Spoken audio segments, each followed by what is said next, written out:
I apologize. Here we go. How to achieve your retirement dreams. That's a good question. I mean, I will tell you, this has been an interesting time period in the annuity world just because we've reached 5% guaranteed interest rates.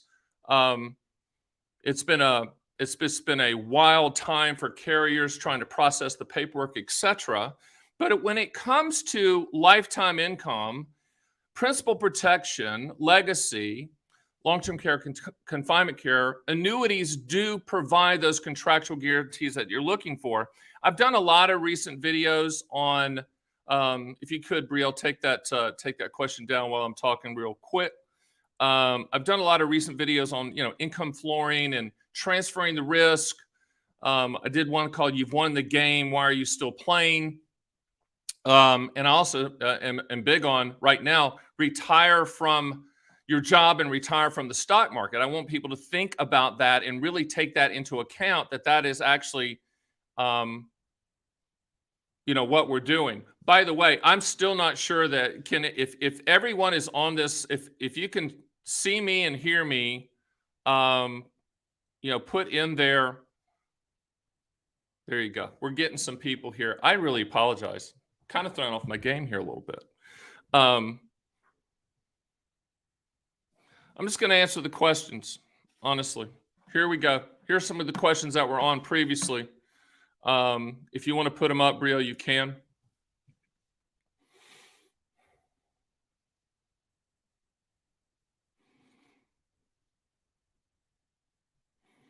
What percent of liquid cash should be in fixed annuities and why? I know diversity, like adding treasuries, is important, but fixed annuities are the highest safe income product.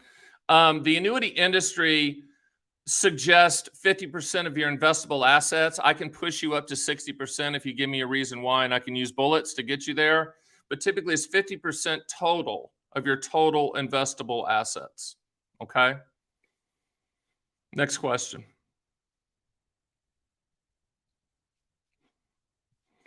What annuities do I own? I mean, that's all I own. I own a bunch of MYGAs. I own some deferred income annuities. I own income riders. Those are the annuities that I own. But primarily MYGAs because I'm 58 years old and just doing principal protection. The best investment on the planet's me. So I'm a serial entrepreneur. This isn't my only company, but it is one of my biggest ones. And so a lot of my money just goes into those types of investments. Jan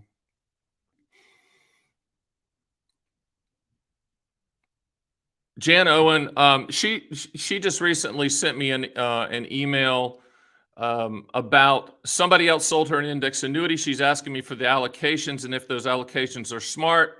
Number one, I really don't enjoy doing another agent's job, but I will sometimes. Because they should be doing the job because you paid them the commission, Jan. So with that being said, here's the ugly secret about index annuities. There's over 750 index options, period.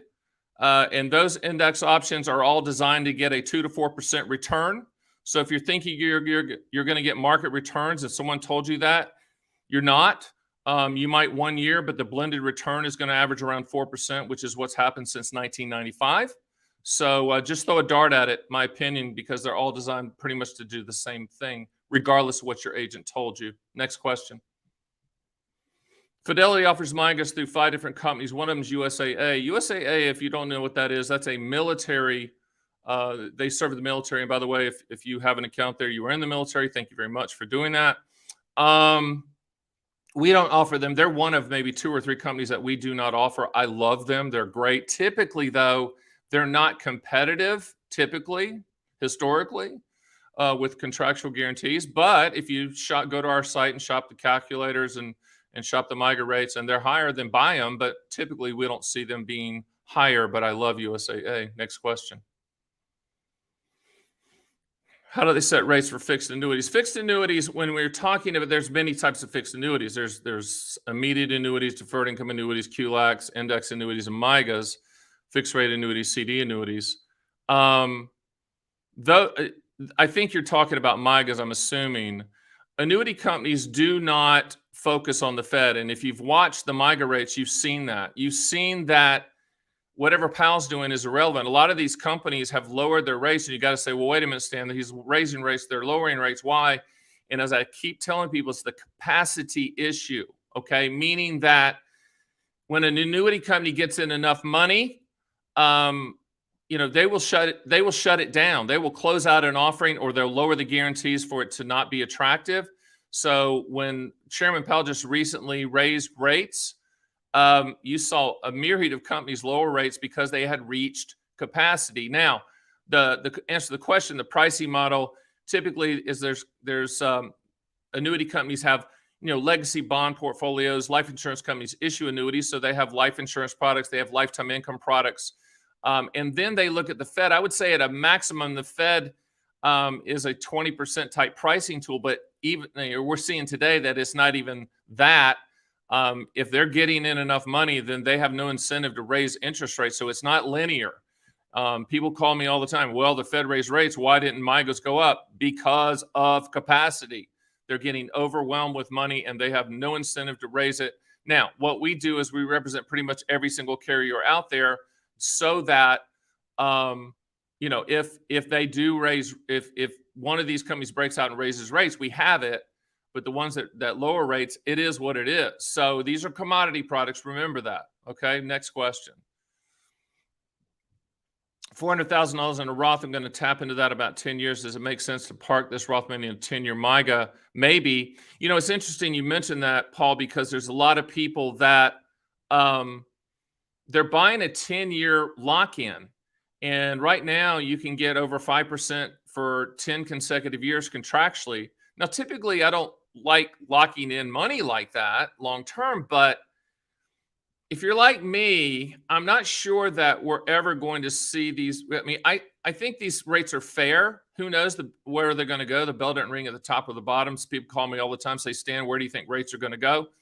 If I knew that, I wouldn't be on this program. I'd be in my Learjet trading interest rate futures. But I think it's not a bad idea to lock things in maybe 5, 7, or 10 years. If 10 years is kind of the duration and you're okay with 5% plus guarantees, I don't see any problem with that, because you and I both know this. As soon as Chairman Powell has the opportunity to raise, to lower rates, they will. There's $30 trillion in debt, so they're killing themselves as they raise rates. Last time I think we did this with Paul Volcker as the Fed, I think there was $1 trillion in debt.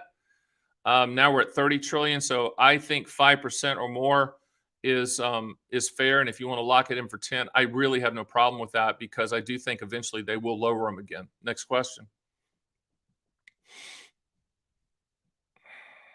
For a husband, what's the better strategy? Number one, for a husband and wife to own a MIGA, fixed rate annuity jointly, or for each party to own a MIGA separately? Interesting answer to that. The annuity industry allows what's called spousal continuation. So let's just say you own the policy and your wife is the primary beneficiary. When you pass away, she has the opportunity to get the lump sum or continue that contractual guarantee for the remainder of that duration. For example, you buy a 5-year MIGA in your IRA, okay? And your wife is the primary beneficiary, and you die year 2. She has the choice to continue the policy for 3 years or take the lump sum, and that works for non-qualified or Roth as well. So spousal continuation, nobody else gets that opportunity. But if you want to just set it up jointly, you can. Doesn't affect the contractual guarantees. If it's non-qualified, I see no reason not to set it up joint. Non-qualified meaning non-IRA, to set it up joint. Next question. Have 1.2 in an S&P fund 401k, considering moving the money to a deferred income annuity. Yes, you can dollar cost average into a deferred income annuity. The question is, can he slowly add money to a deferred income annuity? The answer is yes. A deferred income annuity is in essence an immediate annuity that's deferred, but you can add money ongoing. And typically these, not every company's rules are the same, but typically about 12 to 18 months before you turn on income, you cannot add money, but you can add money up until that point. Next question. with a MYGA funded with qualified funds, that means IRA in English, and it's surrendered, how hard is it to return the money to a broker like Fidelity? So let's take this example. You have money at Fidelity. You want to buy a MYGA with the ABC Annuity Company as an example, a generic example. The IRA money at Fidelity would transfer to an IRA established for you at the ABC Annuity Company. That's a non-taxable event. There's an IRA established for you. There's no gotcha fees, hidden fees, whatever. And then at the end of the duration, we'll be in touch with you to say, hey, what do you want to do? Do you want to, do you want to roll it to another MYGA, or you want to send it back to Fidelity? We can send it back to Fidelity. Now, Fidelity will initiate that transfer, but it's very, very simple, easy, and the money will move quickly and without any problems. So just letting you know that, it can go back to Fidelity and it will go back quickly if you want to do that. Next question. Would you recommend only putting money in a MYGA up to the state guarantee limit for each company? No, I think state guarantee funds, people get fixated on that. First of all, for people that don't know what a state guarantee fund, the annuity industry, the life insurance industry that issue annuities, each state has what's called a state guarantee fund. And it backs policies up to a specific dollar limit, but it's never been tested. I can't sit here and tell you, well, in this year it was tested. It's never been tested. Doesn't mean that you shouldn't use it, but I'm not going to ever put anything in front of you that can't back up the claim for that specific duration. So, I'm looking with MYGAs. I'm looking, remember what I've said in the past, we're dating MYGAs, we're marrying lifetime income. So with MYGAs, I'm looking at, can they back up the claim for 3 years, 4 years, 5 years, 6 years, whatever you decide, 7 years, 10 years. It could be B double plus, it could be A minus, it could be A. If I put it in front of you, I've deemed that appropriate, that they can back up the claims. But if you want to wear belts and suspenders, you can go underneath that state guarantee fund. But it is not FDIC. Let me repeat that. Please do not correlate it to FDIC insurance at all. It's there, but it's never been tested. So put whatever weight on that you want. I put 0 weight on the state guarantee funds. And by the way, in the annuity industry, it is illegal for any one agent to proactively start talking about state guarantee funds. I can only discuss it if you bring it up. If you think about that, that should be your answer on the validity of how much weight you should put on a state guarantee fund. Remember, you're buying the claims paying ability of the annuity company. I truly believe, having done this forever and the top agent in the country, the annuity industry is your true safety. I call it the annuity mafia. What we've seen in the past is smaller companies being eaten up and absorbed by larger companies because annuities are confidence products, and the annuity industry does not want to kill the golden goose, as they say, with 11,000 baby boomers hitting 65 every day. So we will see big companies come in and buy small companies. I think that's really your true protection. Next question. Fidelity offers MYGAs through 5 different companies. I think we just covered this about USAA. USAA is a great company, but as I've always said, you own an annuity for what it will do, not what it might do. Buy the highest contractual guarantees on the planet, apples to apples. If USAA is higher, then buy that. Go to my MYGA live feed on my site at theannuityman.com. Shop side by side. I know USAA also offers immediate annuities. Once again, love that company. Thank you for being in the military. But typically, we can beat their quotes. Historically, there are times that doesn't happen. Most of the time, we do. Next question. Can you have a traditional IRA and a non-deductible IRA in a single SPIA? It would have to be separate in that situation.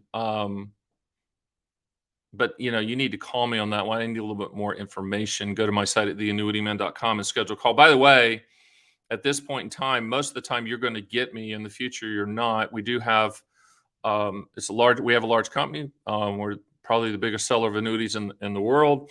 But right now, we're building a huge office in Las Vegas. Will be our main office. And I'm here a lot of the times. I'm taking a lot of the calls right now. So if you want to schedule a call, you're going to get me probably. And you can go to my site and there's a book a call link at the top left-hand corner of the homepage. But can you have a traditional IRA? We need to talk about that in most cases. No, it'd have to be separate. Next question. Does it make sense to ladder MIGAs? Yes, it does, except don't be an analyst. Don't try to time it. Don't think you know. I'm being serious.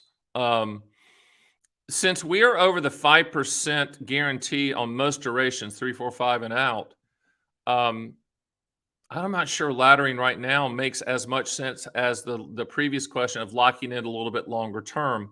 Laddering kind of made sense as rates were moving a long time ago. But right now, I'm not sure it's as valid of a strategy. It's up to you. Really, it comes down to when you need money to be coming due and available to you in full. But since everything's over 5% right now, typically with most states and with MIGA durations, that's something we need to discuss. But I'm not sure we have to be that fancy anymore. The other reason is too, I truly believe that as soon as Chairman Powell sees light at the end of the tunnel to lower interest rates, I think they're going to do that immediately. They can't. I hope they keep going up. He's surprised me so far, so we'll see. Next question. I'm 55 and retired, thinking to get a DIA that starts paying in 15 years, joint survivorship. Would it be better to get separate single life policies? Just remember, when life insurance companies issue lifetime income streams and it's joint life, the payment's going to be lower because they're insuring two lives as compared to if it's single life. But understand that if you buy a single life with, say, cash refund or whatever DIA, and your spouse is the beneficiary, that does not mean that they will continue the income stream. All that means is they're going to get whatever's left in the policy when your Learjet hits the mountain. Okay. But let's talk about being 55 and deferring for 15 years. There's 4 ways to do this, what I call income later. Let's go over all 4. The first way is buying a deferred income annuity. You know exactly what's going to happen. Downside to that is irrevocable. There's no liquidity. You've locked it in. You've ripped the knob off the faucet. That's nothing wrong with that.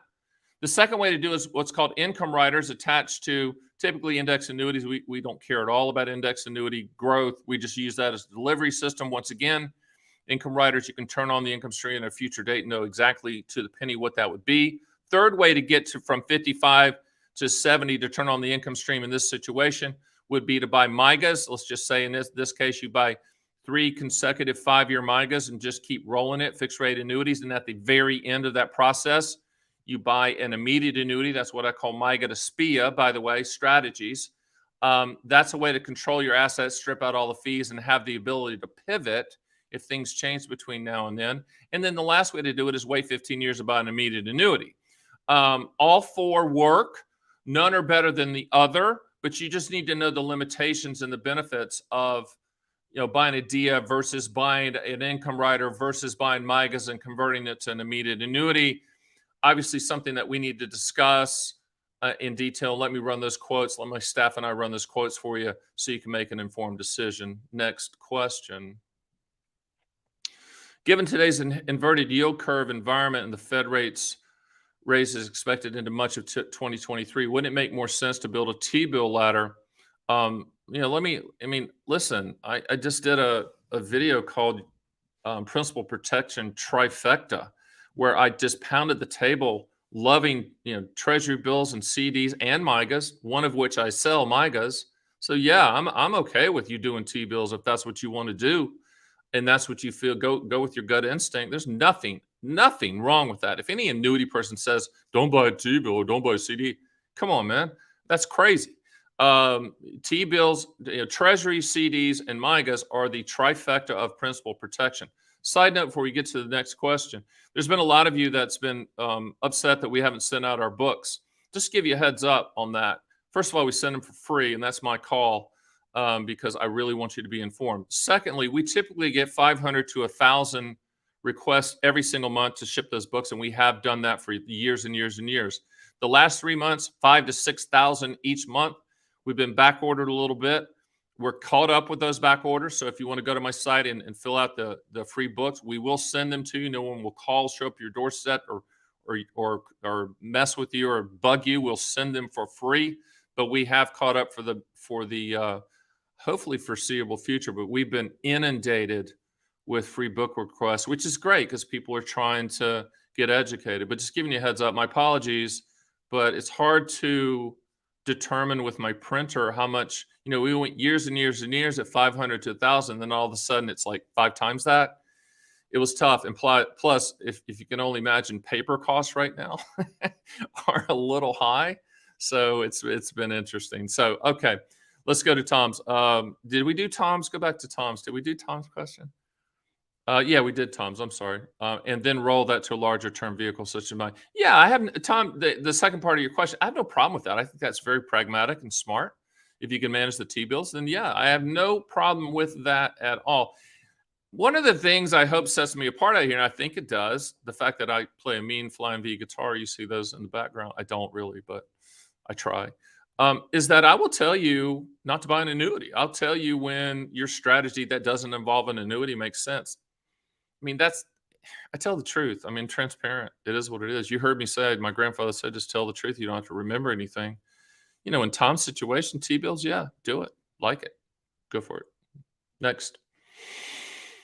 If I do a tax-free exchange from a variable annuity to MIGA, by the way, if you're so bored, you want to go to the IRS code 1035, section 1035. That says that transferring from one annuity to another is a non-taxable event. Would the rate be locked at the time of the application? Yes. Typically with these MIGA companies, not all of them are the same, okay? But most, once we go through the application process and get a policy number and the company carrier receives that application, most, not all, most lock in that rate. During this time period of, the 5% when that's first started happening in October, and it's just been unbelievable. These companies are inundated and back ordered, and we have, thousands of applications pending with these carriers, and we're yelling and pushing them every day to get them done. But they're going as fast as they can. And if you're an employer out there, you know what it means to hire people that are competent and work hard. These carriers are having a hard time, but yeah, they're being honorable and locking in those rates. There's been just a couple of companies that we've been disappointed in that have not done that. I'll kind of let you know. I don't name names, but if you want to schedule a call with me, we can talk about that. But that's how it works, Fed. It's just typically we need that policy number and then the signed application submitted to the carrier for them to lock it in. That's typically how it works. Next question. Is it better to take a lump sum from a pension rather than the monthly payment? Well, let me read this again, Daddy. I love that. Is it better to take the lump sum from a pension rather than the monthly payment and then buy a lifetime income annuity? That's actually a really good question. And we do this all the time. When you get a pension buyout offer from your employer, they're going to say, hey, here's the lump sum and here's our lifetime income stream payment. Now, what I typically will advise you to do is call us and let us do an apples to apples comparison quote. 80% of the time that we found, your employer is going to win that immediate annuity quote. Why? Because they want to keep the money and they don't want to come up with a lump sum. Recently, however, we've seen a lot of these companies not want to be in the pension business and the quote's not as high. And when I do the apples to apples quote out here, we win. And, you always you're buying a pension, so you go with the highest contractual guarantee. But I'll tell you, if they beat our number, then you should stay. The other thing you have to keep in mind is a lot of times with these pension offers, the company you work for, do not offer all of the structuring choices needed. Meaning a lot of time it's like joint life with 100%, joint life with 50% survivor, joint life with 10%. Well, that's 3 of about 40 ways to structure an immediate annuity for lifetime income. So if you said, Stan, I really don't want it to be like that. I'd rather it be like joint life with cash refund, and they're not offering that, we certainly can get you that. But we need to talk to you because I need to make sure that you're not making a bad decision by leaving that company and leaving the income stream that they're offering. The other thing too is you need to find out, let's just say your company wins the quote, apples to apples quote. You need to find out who's backing up that claim. Is it the company? Have they farmed it out to another, like a carrier or life insurance carrier to handle that? Because lifetime income stream comes down to the claims paying ability of who's backing up that lifetime income stream, right? So, but yeah, we'll do that apples to apples quote because, you don't have any mulligans, no do-overs on that. You got to get it right. And we certainly will help you do that. Yeah. But like I said, 80% of the time, it's your employer that's going to win that quote. With the annuity guarantee, the remaining principal to the heirs. It depends. If the pension plan does not do that, that's called, by the way, that's called, say, life or joint life with cash refund, or life or joint life with installment refund, or life or joint life with a 20 or 25-year period certain.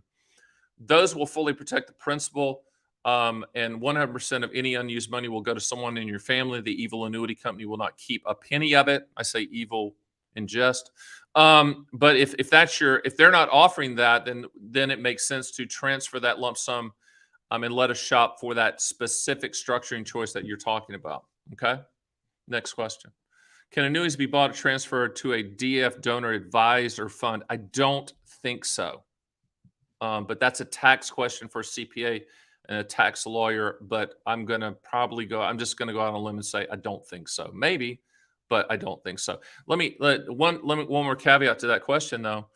Just remember that there are such things as charitable gift annuities, CGAs. I do not sell them. I love them. I helped Hillsdale College. Not political. They just asked me to help. I help them, with their charitable gift annuities. And in other words, if you went to good old State University, most of the time they have a charitable gift annuity, or Salvation Army, or Cleveland Clinic, or Cancer Fund, or whatever. And charitable gift annuities are pretty cool because you can get a lifetime income stream, but when you die, the money goes to the charity, and you get a tax benefit up front for doing that. So, if you're looking at immediate annuities, you might want to look at charitable gift annuities. No, I do not sell them, but I like them, and for what they do.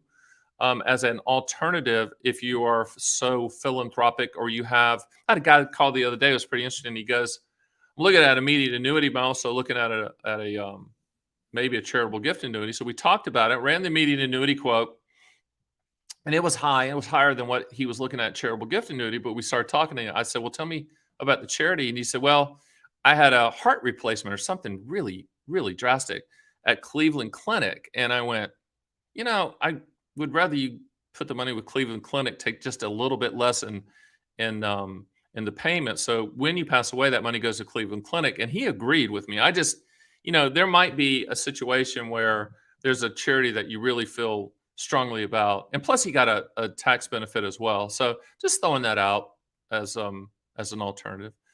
Next. Is it better to have a single annuity or have a portfolio of annuities? Well, annuities, Kevin, as you know, I love when people say, I hate all annuities. What do you mean? Like hate all restaurants? There's many types.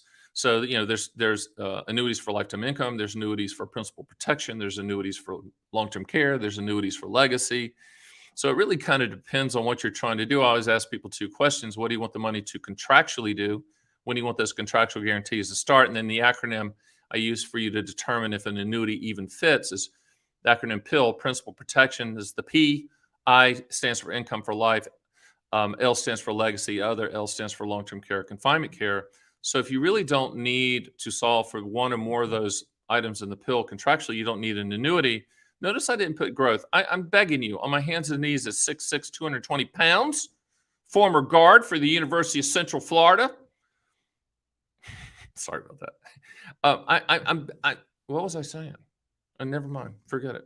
I got caught up. You know what I did right then? I looked and I was thinking about when I was used to play at University of Central Florida. That was a long, long time ago. Seriously. All right. Next question. I lost train of thought. Having fun though. I know MYGAs and deferred fixed annuities are very similar. What are the differences? Well, deferred fixed annuities can fall under two categories, I would think. Number one is a deferred income annuity. The other one is a qualified longevity annuity contract. Both of those are lifetime income products, irrevocable contracts with income starting in the future. Those would fall under the deferred fixed annuity category. Another product that would fall under the deferred fixed annuity category would be an indexed annuity, which is the most oversold, overhyped, overpromised product in the history of mankind, because they say, market upside with no downside. Get a 25% upfront bonus, that kind of crap. Index annuities are CD products. So between MYGAs, let's just make this example. What's the difference between MYGAs and an index annuity? Both of them are CD products, period. The difference is between the returns. With multi-year guarantee annuities, that interest rate is contractual on an annual basis and compounds. With index annuities, nothing, the returns are not determined until the index option strategies mature. I'm not saying they're bad, but in this environment where you're getting 5% or more with MIGAs, I see no reason to buy index annuities for accumulation. And the reason that every single agent except me will try to jam an index annuity down your throat is because the commissions they're the highest commissions of any product out there. I'm just saying it's bad. And do we sell index annuities with income riders attached? Yeah, when they fit for future income. But we don't really focus on index annuities from the accumulation proposition because nothing's guaranteed. The only thing guaranteed is you're not going to lose money unless you attach an income rider, and then that fee is going to decrease that.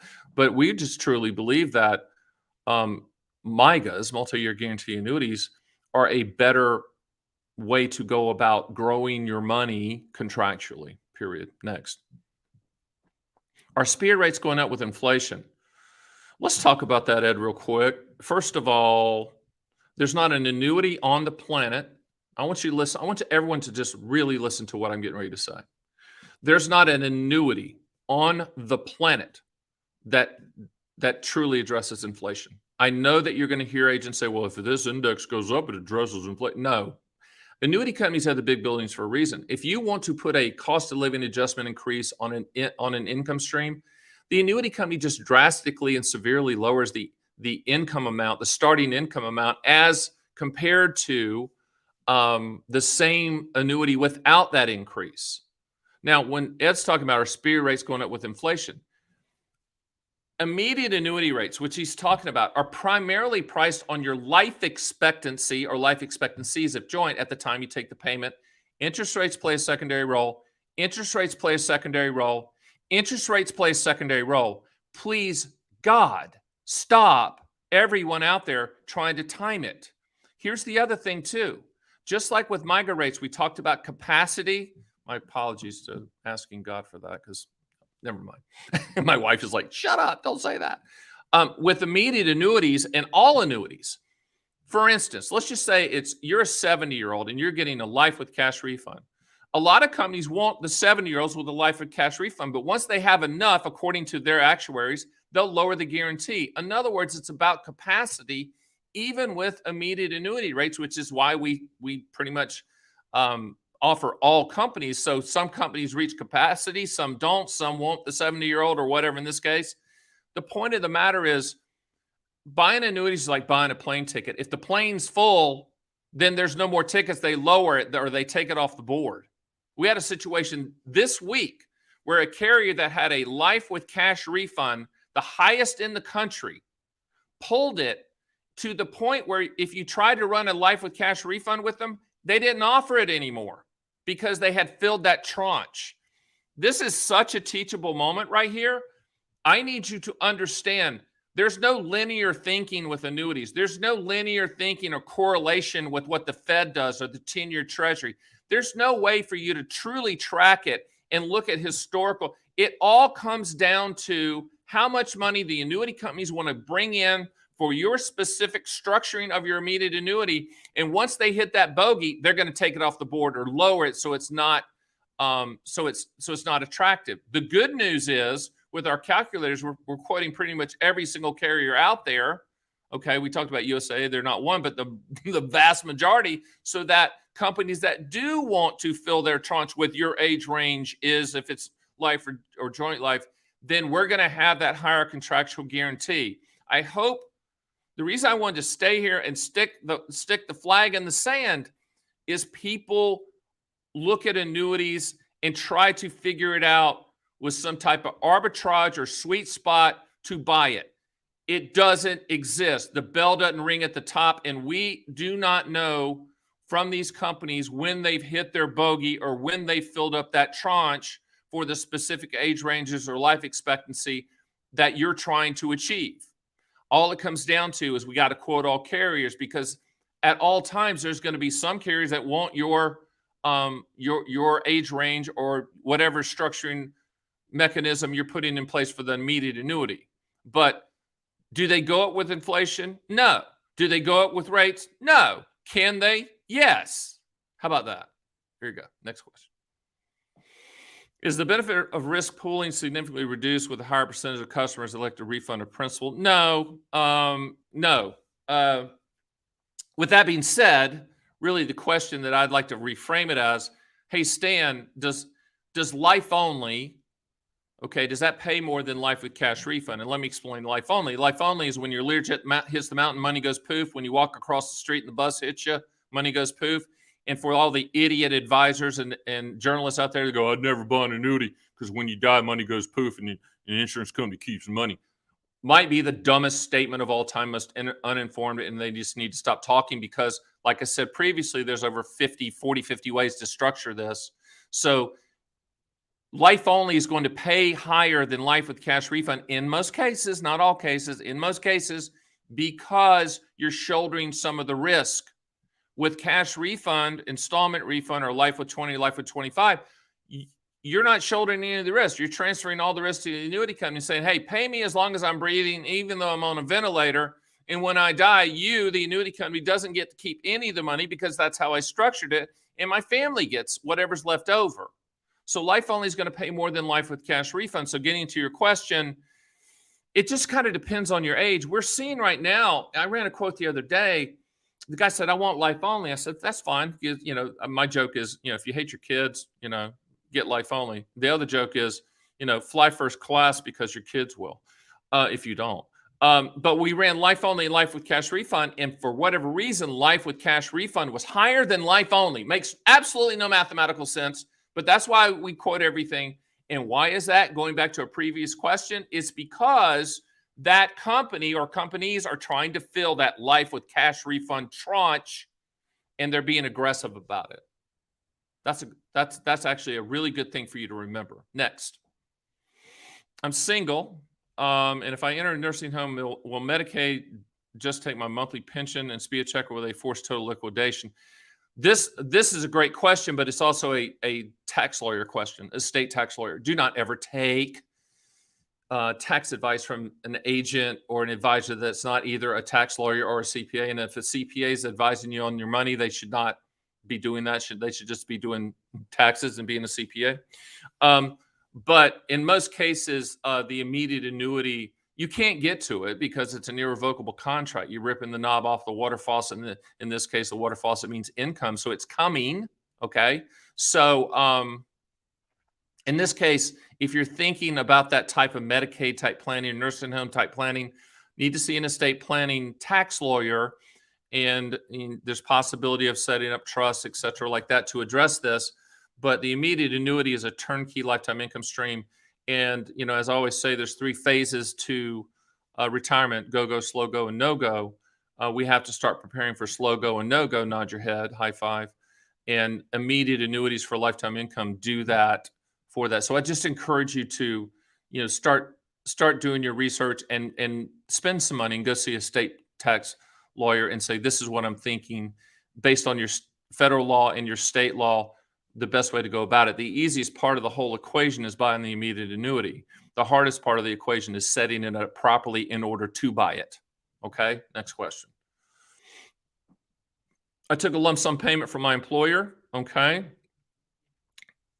Can buy a SPIA paying 28% more monthly today's market. I realize I'm 2 years older. I'm not sure I understand the question, so I encourage you to schedule a call with me. If you can buy an immediate annuity that pays more than what you can go to my site and quote, Stan the Annuity Man, pound the table, buy the immediate annuity that's higher. You always buy the higher contractual guarantee. Hopefully it's with us. If it's not, then Godspeed. Buy the highest contractual guarantee that you can find. My job is to hopefully provide that to you. But there are some situations and things like this that you have a good deal that's being offered to you, take it. If you want me to do a comparison quote to validate that for you before you pull the trigger, I'll certainly do that. Before the next question, I just want to thank everybody for hanging in there with us because we did have some technical difficulties. I don't do well with that. My brain was like fried and jumping all, but I'm now on a roll like butter. So thanks so much. I really appreciate it. My team is great. We just, as they say, technology works until it doesn't, right? All right, next question. What's the difference between a QLAC and a regular deferred immediate annuity? A QLAC, Qualified Longevity Annuity Contract, was developed in 2014. I have written a book on it and done zillions of videos on it if you want to look at that or get the books. But QLACs can be used with qualified assets, IRA assets. The positive of that is that when you go to take your required minimum distributions, that amount of money you put into a QLAC is not part of that. And there is a possibility of you saving a little bit on taxes. Right now, at the time of this taping, please look at the date because it will change. There's $145,000 maximum. The rule is 25% of your total IRA assets or 145,000, whichever is less. Now, deferred income annuity and a QLAC are the same thing. That's just the QLAC is blessed by the IRS under the rules that I just told you, using money in your IRA. A lot of these companies that will not just allow you to buy a deferred income annuity and defer it inside of an IRA. They will default and you will have to buy a qualified longevity annuity contract. With an immediate annuity, and let's talk about if you bought an immediate annuity inside of an IRA. Let's take a $500,000 IRA, and you said, okay, Stan, I want to buy a $100,000 immediate annuity inside that IRA. You can do that, and people say, well, don't buy an annuity inside of an IRA. Most annuities are purchased inside of an IRA, okay?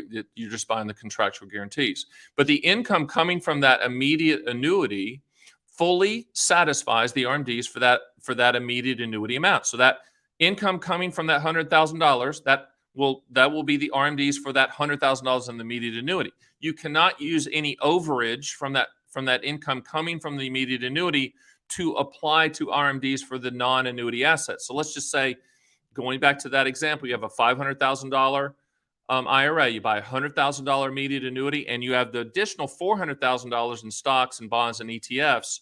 You're going to have to take required minimum distributions from the $400,000 in stocks and bonds and ETFs. Okay? Buying a deal with a qualified IRA, all that means is you're buying a QLAC. What is the longest period can I have the contract on it? In other words, with a QLAC, you don't have to wait this long, but you can wait until age 85. Okay?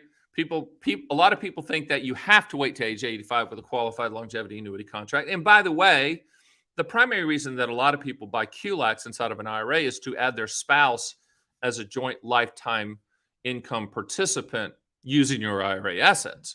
But you can you have to turn it on at age 85, but you could turn it on at, let's just say you bought one at 72, you could turn it on at 75 and 76 or 80 or 81. But at 85, the IRS is going to tap you on the shoulder and say you have to take the lifetime income stream. Next question. How do state guarantees typically work in the lifetime income stream annuity? Let me give you the site, and you can pull up your specific state and go under the FAQs, frequently asked questions, and you can see your specific state rules. Typically, the questions, they list them like 1 through 15. It's typically under questions 6, 7, and 8. You can find it. And the site is www, obviously, NOLHGA.com, NOLHGA.com. And then you're going to see a drop down on the right-hand side to choose your state. It'll take you right to your state guarantee fund for your specific state of residence. You can find out. The bottom line there is coverage for lifetime income up to a specific amount. But once again, don't put a lot of faith. Faith is not the right word. Don't get fixated on state guarantee funds. Get fixated on the claim spanability of the annuity company you're buying. Okay. And talking about lifetime income, going back to my whole thing with multi-year guarantee annuities, fixed rate annuities, the annuity industry version of a CD, we're dating that company. Dating, D-A-T-I-N-G. We're only going to be there for the duration. After that, we're going to move on to something else or send the money back to you. With immediate annuities, lifetime income, you are marrying, M-A-R-R-Y-I-N-G. It's hard for Southerners to say that for some reason. Maybe there's something to that. But the point is, with lifetime income, we're A+ or better most of the time. When we're going to marry this company, A+ or better, okay? Because we're going to be there forever. And so it could be A+, whatever. But we represent all those carriers, and we'll shop that for you. Just remember, dating or marrying. Dating is fixed rate annuities for duration. Marrying is lifetime income. All right, next. My father has SPIA, blah, blah, blah. Now at 73 is another SPIA, maybe. Maybe. I don't know what 8.5 means. By the way, and let's talk about that. There's some sites out there that just fraudulently put, well, if you buy an immediate annuity, it's a 6.7% return. That's so much garbage. That's not yield. That's your life expectancy in a numerical form. So if someone says, well, I'm going to get you 6.7% on this immediate annuity, that's your life expectancy, player. That's not yield, please. And I'm begging these sites to pull that down and stop misleading the public. The question on the second question, does he need another one?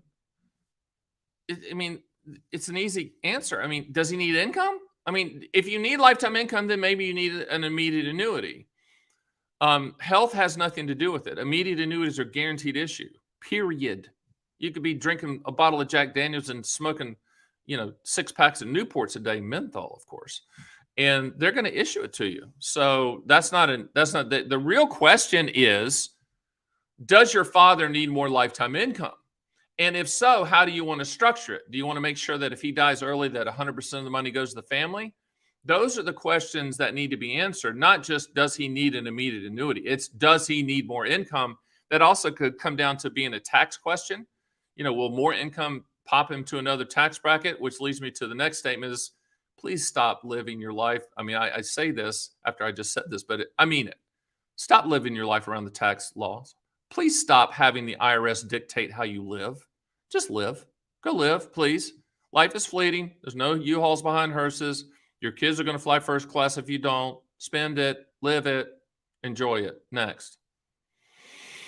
If each spouse buys a joint life annuity with the same issuer, blah, blah, blah, blah, blah, with some states, yes, and some states, no. Again, go to NOLHGA.com and find your state. Great story. A guy called me this week from Nevada, which is our main office, and the state guarantee fund rules on the state site was written so poorly on question number 8 we were looking at that he literally called him up and said, please rewrite that because we couldn't decipher it. He was a lawyer and I'm Stan the Annuity Man, and we couldn't decipher it. But in most cases, and most, not all, but most states is per owner, per carrier.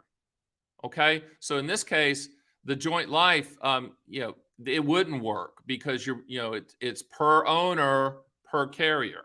So you could split carriers and do that. So once again, something we need to talk about.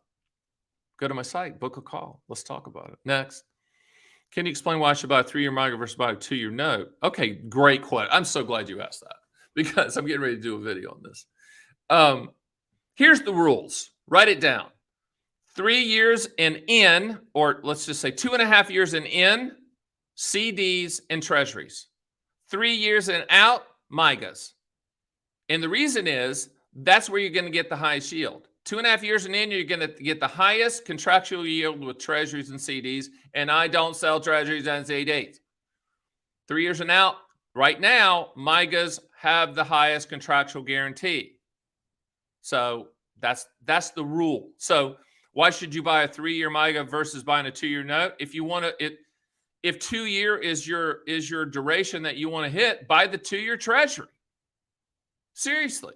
So, it all comes down to the yield. For instance, I had this conversation this week with a person. I think at the time of this taping, check the date, I think the 2-year treasury was like hovering around 4.2, 4.3, right? And the 3-year MIGA is around 5% in most states, right? At the time of this taping, please check the date. And he's like, that scale was like 4.2, 4.3 on the treasury, and then 5 on the 3-year CD. And I said, well, when do you need the money? When do you need access to money? He goes, well, I really need it in about 2 years. There's your answer. There's your answer. If your answer is the duration, I really need it in 2 years, or I feel more comfortable with 2 years, then buy the treasury. If you're okay with locking it in with, for 3 years, then buy the MIGA. Remember, with all of these fixed rates, CDs, MIGAs, treasuries, we're squeezing oil out of a brick, as they say in the South. We're trying to maximize, but when you're maximizing it, it also comes down to duration. All right. So just put that in the back of your head. 3 years and in, let's just do that. 3 years and in, CDs and treasuries, 3 years and out, MIGAs, right? So if you're before the 3 years, CDs and treasuries. Hope that clears it up. If a company has a not rated rating, can we assume that company has capacity? If it's not rated 99.9% of the time, I'm not going to allow you to buy it from us, period. So that pretty much, you know, my license is on the line when I do all this, so I take it serious, right? If it's not rated, and I know we have some non-rated companies that honor a fee because we just list everybody, but unless it's just a specific situation that I'm familiar with, most cases I'm going to tell you to buy the company that has a rating that is being followed by at least one of the four major rating services: AM Best, Moody's, Standard & Poor's, and Fitch. Okay, so that's just the way it is. Next question. We're going to keep going as long as you guys ask questions. Explain what annuity companies are doing when they move their assets to the Bahamas. And Todd, that's a good question. I don't like all of that. I don't like all the masters of the universe getting involved with all of that. They still are highly regulated. Annuity companies are still highly regulated, but I really don't have a good answer for that. There's some people doing some good research on that. Kerry Pector being one of them, with Retirement Income Journal. He wrote an article about what he calls the Bermuda Triangle of annuities. But we're keeping a very close eye on a lot of this. And the annuity industry, because it's a demographic tidal wave of 11,000 people turning 65 every single day, we have good and bad people entering the building. And all of us old codgers that like, simple and safe and boring. There's some of these hedge funds and private equity groups buying annuity companies. A little bit of a head scratcher. I don't like a lot of it. Todd, I really don't have a good answer for you, but I can tell you right now, we're tracking it, and it's a concerning issue for me because, you can't compare it to the crypto idiots. I mean, those people are just flat out grifters. The annuity industry is highly regulated, even when they do stuff like this, move their assets to the Bahamas and use reinsurance companies, etc. It's still highly regulated. This isn't Sam, whatever his name, that did FTX, innocent till proven guilty, may I add. But it's not that, and it can't be correlated to that. But if you want to have a discussion about it, certainly schedule a call with me. Next. If a single person buys two different annuities with the same insurer, okay, I'm done with state guarantee funds. I'm just telling you right now. If you want to talk to me, please no more state guarantee fund questions, because go to NOLHGA.com, but this is not FDIC insured, okay? When we buy lifetime income stream products or MYGA products, we're buying the claims paying ability of the annuity company. Period. End of story. State guarantee funds, great, but I'm telling you, they've never been tested, ever. I can't point to a time that I can say, well, look at this year when the shit hit the fan, and here's how the state guarantee funds performed. And I hate to kind of put my foot in the sand, but you're going down the rabbit hole here for no reason with state guarantee funds. Remember what I said. It's illegal for an agent to bring up state guarantee funds proactively. It's illegal. We can't do it. I can talk about it when you bring it up or if you schedule a call with me, but just go to NOLHGA.com, pull up your state, look at the site, and if you feel if you have to wear belts and suspenders and really have to split it up underneath the state guarantee fund, then do it. Let me say one more thing, because I get this question a lot. Hey, Stan, what happens when this A+ rated carrier goes out of business or this A-rated carrier goes out of business? What happens? Let me be very frank with you about this. First of all, that's not going to happen. Please do not say, well, nothing's too big to fail. Listen, if an A+ rated carrier goes out of business, then me and you are in your local grocery store having a fist fight over the loaf bread. Okay?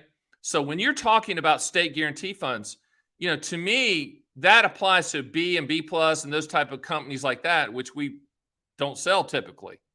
But when you're A-, A-, A+, A++, it's a non-issue. I'm just telling you that. And remember, in my opinion, having watched this for decades, the true safety is the industry itself self-regulating and buying each other up, buying the big companies, buying small companies. So I hate to kind of put my foot in the sand, but I'm going to lose my mind if I have another state guarantee fund question. I'm not going to take it. If you want to schedule a call with me, we can do that. But you're going down the rabbit hole. You're buying annuities of any type for their claims paying ability of the annuity company that's issuing the policy. This is not FDIC. F stands for federal. F stands for they can frickin' tax you. F stands for they can frickin' take your money and take our money to back it up. There's no F in state guarantee fund. I like that. Okay, next. What are the annuity companies investing my money in exactly? Fixed annuities, they have to, again, they're not smarter than banks. They're just more regulated than banks, in my opinion.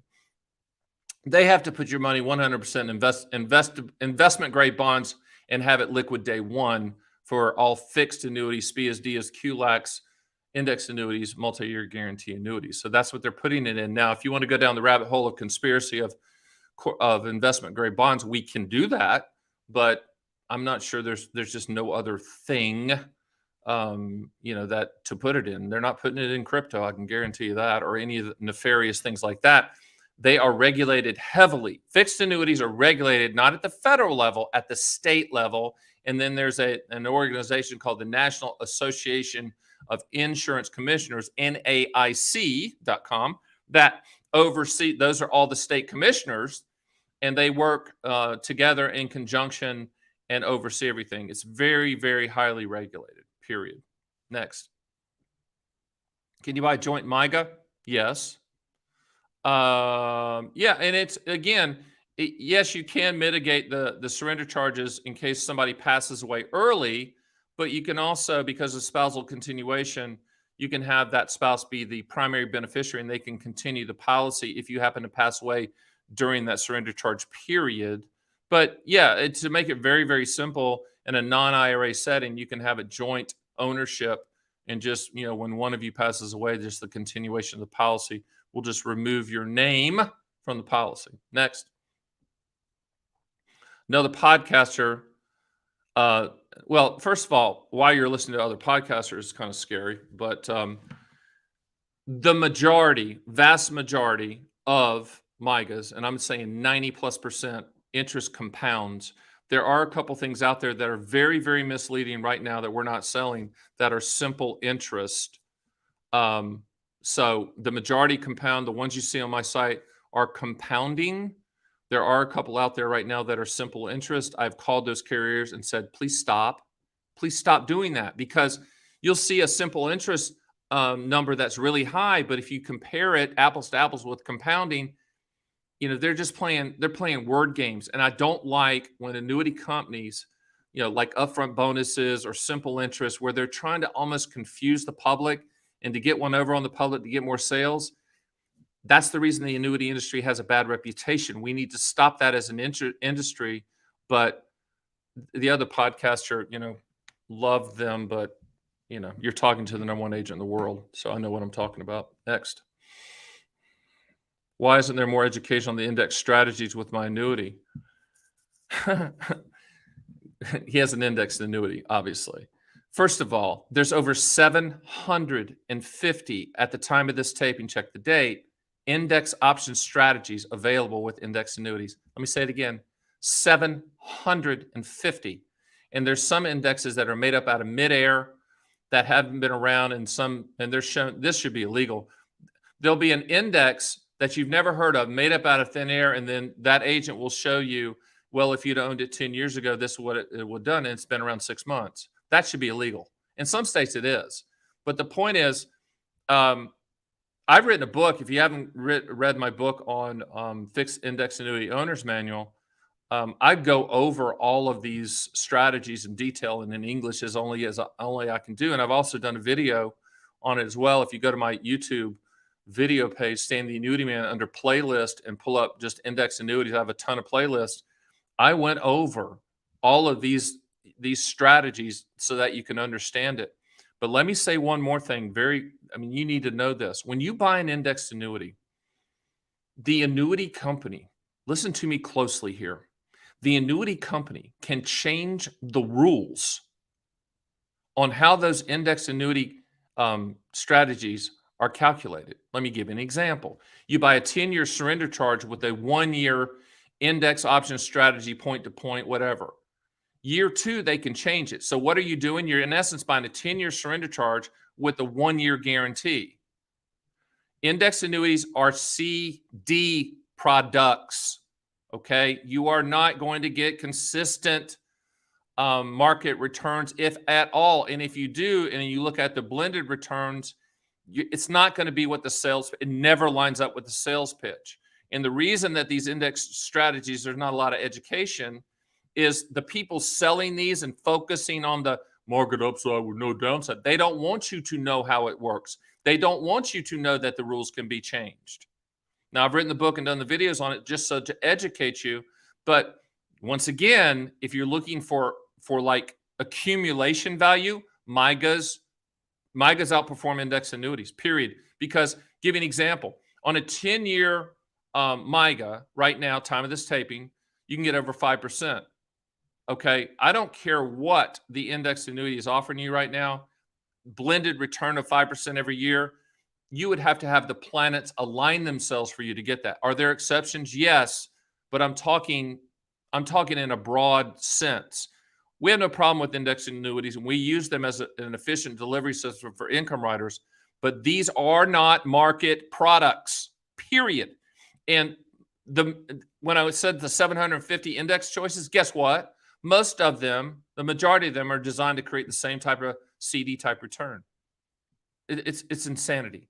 And I wish this part of the industry would get cleaned up. I'm trying to do this. It should be very, very simple and very, very pro-consumer. And in my opinion, it's not right now. Next.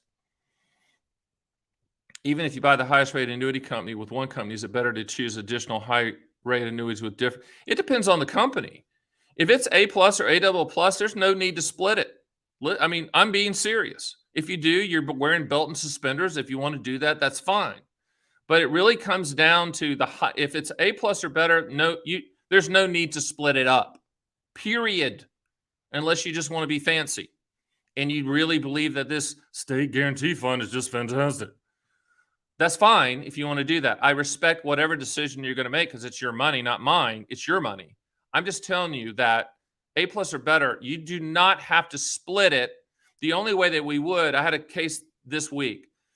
He wanted to split it, and I say, well, in this case, it actually makes sense because it was MYGAs, and it was the same ratings, and the two companies, different companies, had the same guarantee. So I'm like, yeah, split it, whatever, okay? Because it was like 5 years at the same percentage, but he wanted to split it, so we could split it. He didn't take a haircut on the guarantee for splitting it. I guess that's the best way to put it. If you're going to take a lower guarantee just because you want to split it and it's an A+ company, I'm going to yank you verbally and say, what are you doing? Why are you doing this? Are you doing this to be fancy? Are you doing this because of the state guarantee fund? Why are you doing this?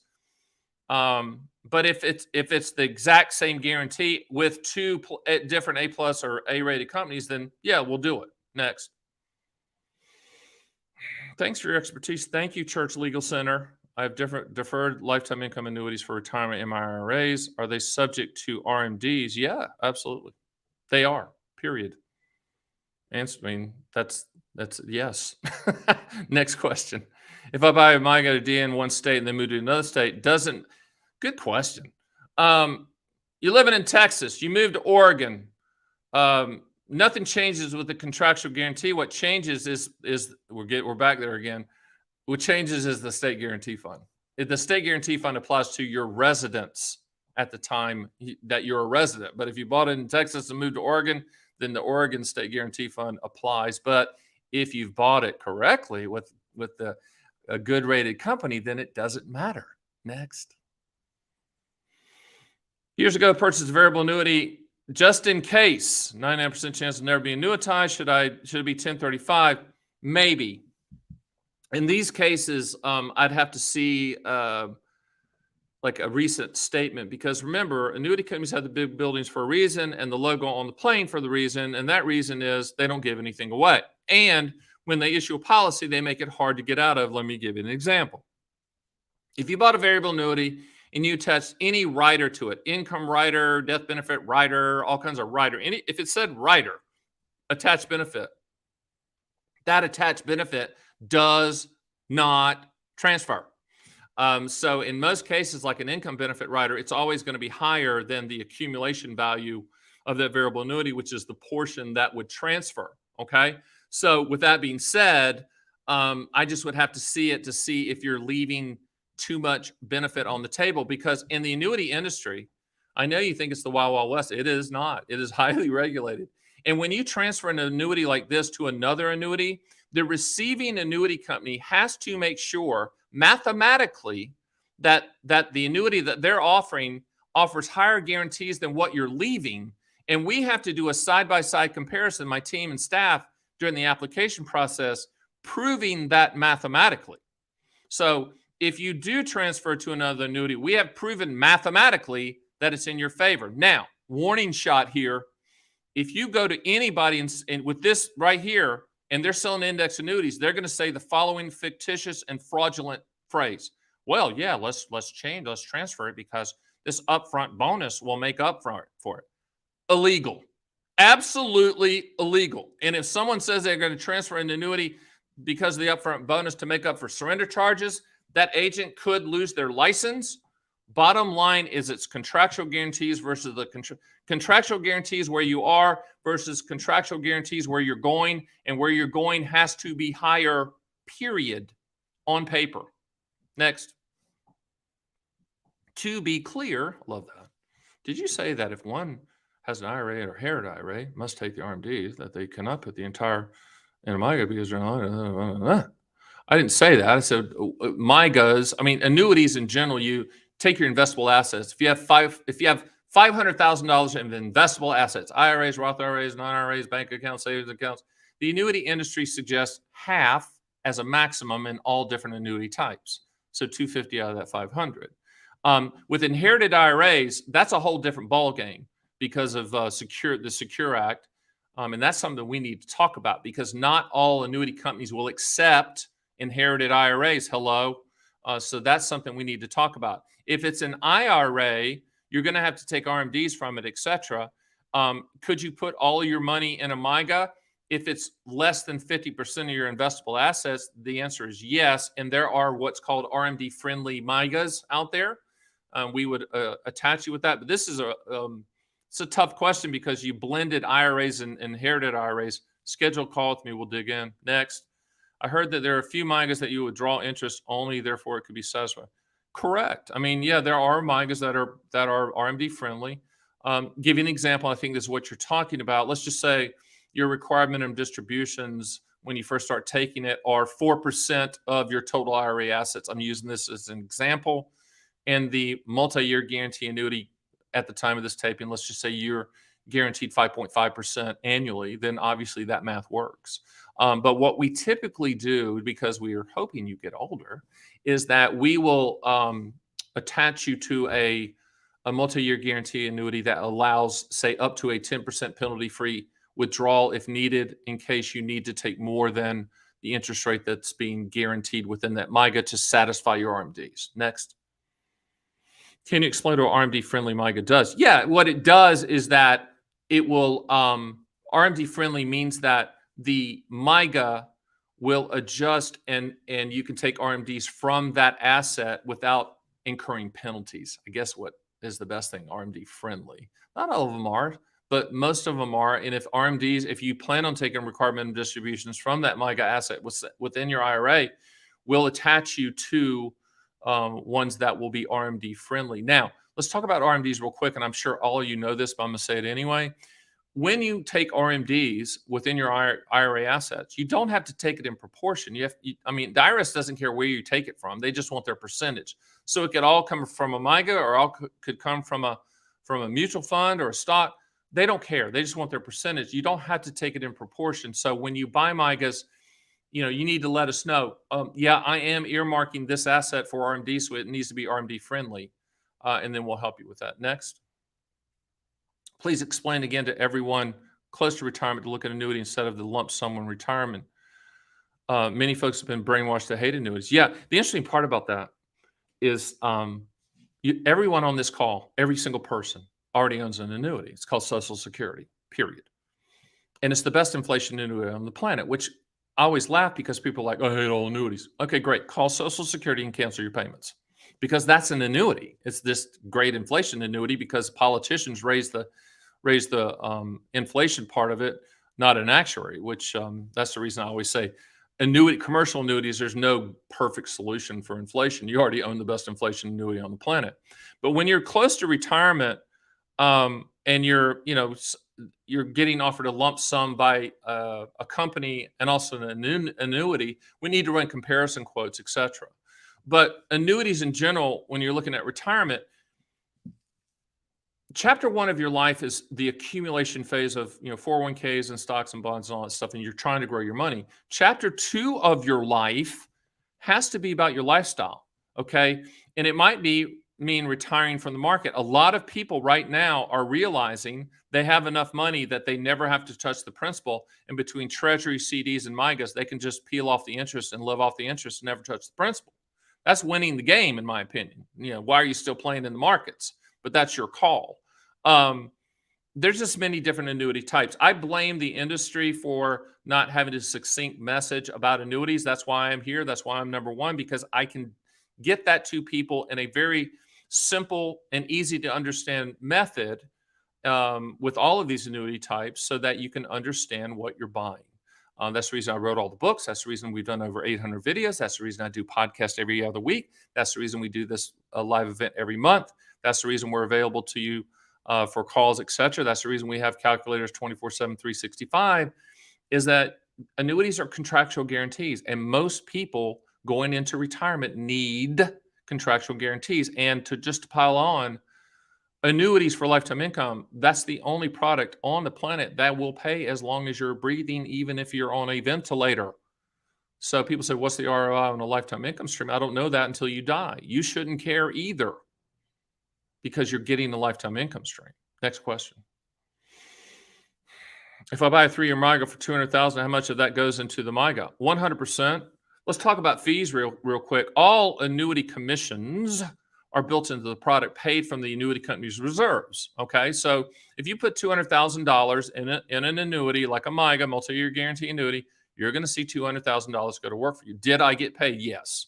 It's from the heat, light, water bill section of their ledger that I get paid that commission, but it's one time. There's no gotcha fees, IRA fees, management fees, nothing. It's literally a net transaction to you. Don't feel sorry for the annuity company. They're doing fine.